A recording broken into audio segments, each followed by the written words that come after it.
Another adjustment you can make directly from the Quick Develop panel is the white balance adjustment. White balance refers to the color temperature of the light source that was present when the photograph was taken. The temperature of light is measured in units Kelvin. Different light sources have different color temperatures. For example, indoor tungsten lighting has a temperature of 2500 Kelvin.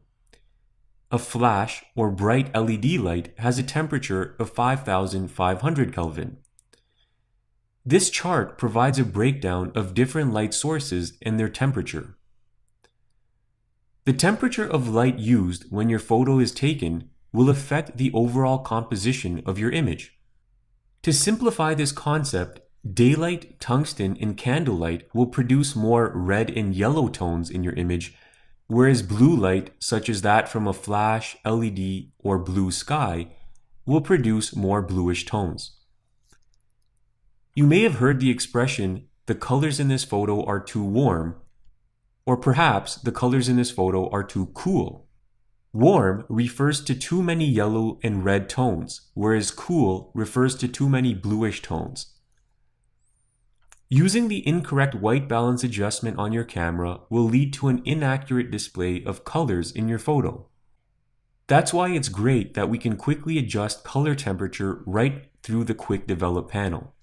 Since we're working here with a JPEG image at the moment, we have limited metadata.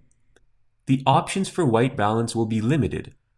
Later, when we work with RAW files, we'll explore several other options available to us. We can create a custom white balance adjustment or select a preset from the white balance menu. The two options when you're working with JPEG images include auto or as shot. As shot means the color temperature of the light that was present when the photo was taken. For this lesson, let's go ahead and select custom. Now we can manually adjust the color temperature in Tint up and down. Beside the temperature label, if we click the arrows pointing left, the image will get cooler, meaning more blues. If we click the arrows pointing right, the image will get warmer. This means more reds and yellows. The double arrow will create a more dramatic change than the single arrow. So here's the double, here's the single. The tint allows us to add more magentas or greens. The right arrow will add magenta. And before I adjust the tint, let me just reset this image. Reset takes us back to the original before any adjustments were applied. So I'll go ahead and adjust the tint to the right. So you can see more magentas are coming into this image.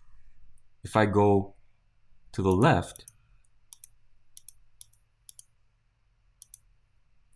I'm getting much more saturated green tones. Okay, I'll click reset all again.